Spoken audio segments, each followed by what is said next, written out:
Tu viens de recevoir ton salaire. 2 400 € net. Pas mal, non? Et pourtant, avant même d'avoir acheté quoi que ce soit, avant le moindre resto ou le moindre petit plaisir, il te reste déjà moins que tu ne le penses. Parce que là maintenant, pendant que tu regardes cette vidéo, il y a probablement 8, 10, peut-être 15 prélèvements automatiques qui attendent sagement de vider ton compte. Des abonnements, certains que tu utilises, d'autres que tu as complètement oubliés. Je vais te poser une question simple. Est-ce que tu peux me lister, là, maintenant, sans regarder ton relevé bancaire, tous tes abonnements mensuels? Netflix, ok. Spotify, d'accord. Ton forfait téléphone, évidemment. Mais... Et cette appli de méditation que tu as téléchargée en janvier pour tes bonnes résolutions? Et l'abonnement premium à ce site d'actualité que tu lis une fois par mois? Et la salle de sport, tu sais, celle où t'es allé 3 fois depuis septembre? La vérité, c'est que la plupart des gens sous-estiment leurs abonnements d'au moins 40%. Ce n'est pas moi qui le dis, c'est ce que révèlent plusieurs enquêtes de consommation en Europe. Et le pire, ce n'est même pas l'argent que tu perds chaque mois. C'est ce que cet argent aurait pu devenir si tu l'avais investi pendant 10, 20, 30 ans. C'est là que ça devient vraiment intéressant. Je m'appelle Claire et je passe beaucoup, vraiment beaucoup trop de temps à réfléchir à comment l'argent nous file entre les doigts sans qu'on s'en rende compte. Si tu fais partie de ceux qui arrivent à la fin du mois en se demandant « Mais où est passé tout mon argent ?» alors que tu n'as pas l'impression d'avoir fait de grosses dépenses, pense à t'abonner et à liker cette vidéo si elle t'apporte quelque chose. Petit disclaimer habituel, je ne suis pas conseillère financière. Ce que je partage ici, c'est de l'éducation, de la réflexion, des pistes. Pour ta situation perso, consulte un vrai professionnel, ok? Parfait. Aujourd'hui, on va parler de quelque chose que tout le monde ignore volontairement. Le vrai coût de tes abonnements. Pas juste les 9,99 € par mois, non. Le coût réel. Celui qui se compte en milliers, voire en dizaines de milliers d'euros sur une vie. Et je vais te montrer exactement comment le calculer. Commençons par remettre en question une idée reçue. Oui, mais Claire, c'est que 10 € par mois, c'est rien. Vraiment? Faisons un calcul simple. Un abonnement à 10 € par mois, c'est 120 € par an. Sur 10 ans, c'est 1200 €. Jusque-là, rien de choquant.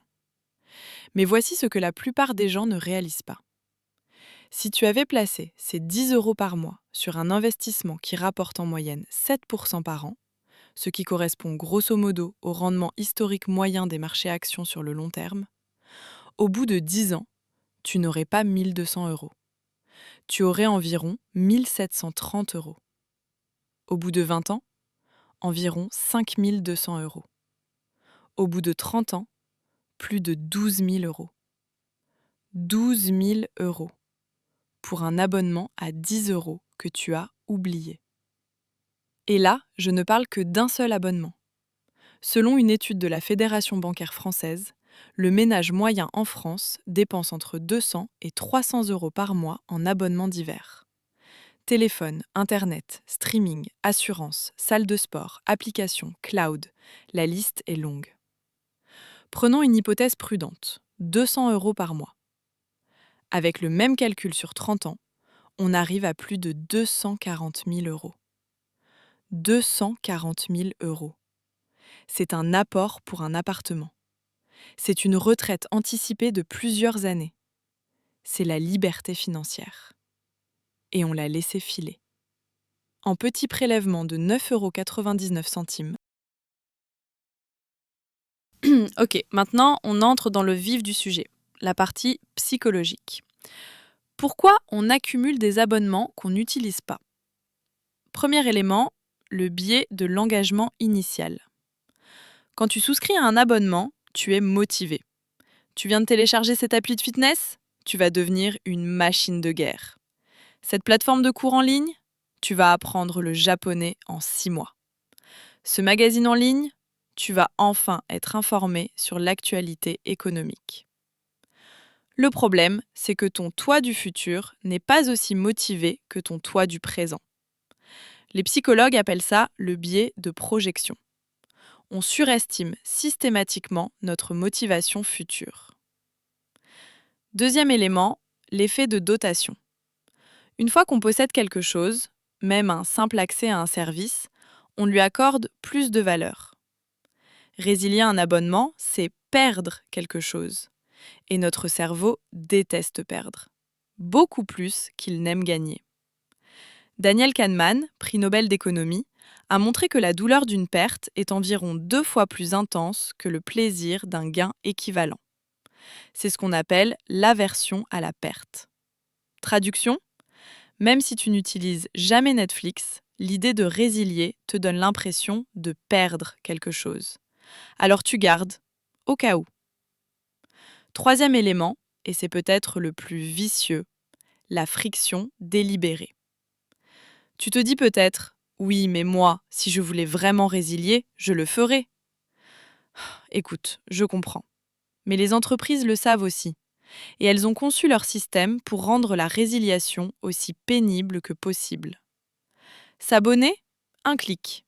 Résilier ? Il faut trouver le bon lien, naviguer dans 17 menus, parfois appeler un service client, justifier ta décision, résister aux offres de rétention. Ce n'est pas un hasard, c'est du design comportemental. Les dark patterns, comme on les appelle dans le milieu. La Commission européenne a d'ailleurs ouvert des enquêtes sur ces pratiques. Mais en attendant, c'est ton argent qui file. Bon, assez de théorie, passons au concret. Je vais te présenter Marie. 28 ans, cadre dans une PME, salaire net de 2 500 € par mois. Elle a l'impression de ne pas faire de folie, pas de voyage luxueux, pas de shopping compulsif, et pourtant, elle n'arrive pas à épargner. On a fait l'exercice ensemble, voici ce qu'on a trouvé dans ses prélèvements mensuels. Netflix, 17,99 €, Disney+, 11,99 €, Spotify Premium, 10,99 €, Amazon Prime, 6,99 €, forfait téléphone, 24,99 €, box internet, 42,99 €, salle de sport, 39,90 €, application de méditation, 12,99 €, cloud storage, 2,99 €, journal en ligne, 9,90 €, assurance téléphone, 12,99 €, application de budget, ironique non, 4,99 €, total, 199,70 € par mois. Presque 2 400 € par an. Et voici le plus fou. Marie utilisait vraiment seulement 4 de ces services régulièrement. Netflix, Spotify, son forfait téléphone et Internet. Le reste ? Soit elle avait oublié, soit elle se disait « je vais m'y remettre ». La salle de sport ? Elle n'y était pas allée depuis 5 mois. Mais elle gardait l'abonnement parce que sinon, elle n'irait jamais. Logique circulaire parfaite. L'appli de méditation ? Téléchargée en janvier, utilisée 3 fois. En résiliant les abonnements qu'elle n'utilisait pas, Marie a récupéré un peu plus de 100 € par mois. Plus de 1 200 € par an. Sans changer son style de vie d'un iota. Je vais être honnête avec toi. Les entreprises ont perfectionné l'art de te faire payer sans que tu t'en rendes compte. Et leur arme favorite ? L'essai gratuit. 7 jours gratuits, premier mois offert, essayez sans engagement. Ce que la plupart des gens ne réalisent pas, c'est que ces offres sont conçues précisément parce que les entreprises savent que tu vas oublier de résilier. Selon certaines estimations du secteur, entre 40 et 50% des personnes qui souscrivent à un essai gratuit finissent par payer au moins un mois qu'ils n'avaient pas prévu. Et parmi ceux-là, une bonne partie continue de payer pendant plusieurs mois avant de se réveiller. Le business model est simple. On t'attire avec du gratuit, on te fait rentrer ta carte bancaire juste pour vérification, et on compte sur ton oubli pour faire tourner la machine. C'est même devenu un indicateur de performance dans certaines entreprises, le taux de conversion post-essai. Plus il est élevé, plus d'entreprises est contente. Peu importe si tu utilises vraiment le service. Et il y a pire encore, la technique du prix d'introduction. Premier mois à 1 €. Génial, tu te dis. Sauf que le mois suivant, c'est 14,99 €. Et comme tu as oublié, tu paies pendant des mois. Une étude américaine a montré que les consommateurs sous-estiment régulièrement le coût total d'un abonnement, avec prix d'introduction de 50 à 70%. On voit le 1 euro. On ne calcule pas les 180 € annuels qui suivent. Ok, maintenant qu'on a identifié le problème, passons aux solutions. Je vais te partager une méthode que j'utilise personnellement et que j'appelle la méthode des 3 filtres. Simple, efficace et ça prend 30 minutes une fois par trimestre. Filtre numéro 1, le test de l'amnésie. Pour chaque abonnement, pose-toi cette question. Si demain, je perdais la mémoire et je découvrais ce prélèvement sur mon compte, est-ce que je resouscrirais ? Pas est-ce que je l'utilise parfois. Pas est-ce que ça pourrait servir un jour. Non. Est-ce que, en partant de zéro, tu irais volontairement donner cet argent à cette entreprise ? Si la réponse est non, ou même je ne sais pas, tu as ta réponse. Filtre numéro 2, le calcul annuel. On a tous tendance à raisonner en mensuel. C'est que 10 €. Mais 10 € par mois, c'est 120 € par an. Force-toi à convertir chaque abonnement en coût annuel. Et pose-toi la question. Si on te demandait de sortir 120 € cash, là, maintenant, pour ce service, tu le ferais ? Le simple fait de reformuler en annuel change complètement la perspective. C'est un des biais cognitifs les plus exploités par les entreprises et tu peux le retourner en ta faveur. Filtre numéro 3, la règle des 30 jours. Pour tout abonnement que tu hésites à garder, mets-le en pause ou résilie-le pendant 30 jours. Juste 30 jours. Si au bout de 30 jours, tu n'as pas ressenti le manque, tu sais que tu peux t'en passer. Et si vraiment le service te manque, tu peux toujours te réabonner. Souvent avec une nouvelle offre d'essai d'ailleurs. Ok, résumons avec des actions concrètes que tu peux faire dès aujourd'hui. Étape 1, l'audit complet. Prends tes relevés bancaires des 3 derniers mois. Liste absolument tous les prélèvements récurrents. Tous. Même ceux à 0,99 €. Surtout ceux-là d'ailleurs, parce que ce sont les plus faciles à oublier. Tu peux utiliser une app comme Banking ou Linkso qui catégorise automatiquement tes dépenses, ou simplement un bon vieux tableur. Étape 2, calcule le coût réel. Pour chaque abonnement, note le coût mensuel et le coût annuel. Fais le total. Je te garantis que tu vas avoir une surprise. Étape 3, applique les 3 filtres. Pour chaque abonnement, test de l'amnésie, calcul annuel, règle des 30 jours. Sois impitoyable. Ton toi du futur te remerciera. Étape 4, mets l'argent récupéré au travail. L'argent que tu économises, ne le laisse pas traîner sur ton compte courant. Il va se faire grignoter. Mets en place un virement automatique du même montant vers un compte épargne ou un plan d'investissement. Tu économises 50 € d'abonnement ? Virement automatique de 50 € vers ton livret A ou ton PEA. Le jour où tu te rends compte de l'économie, le même jour. Étape 5, programme un rappel trimestriel. Les abonnements, c'est comme les mauvaises herbes, ça repousse. Mets un rappel dans ton calendrier tous les 3 mois pour refaire l'audit. 30 minutes par trimestre, c'est tout ce qu'il faut. Je vais te poser une dernière question.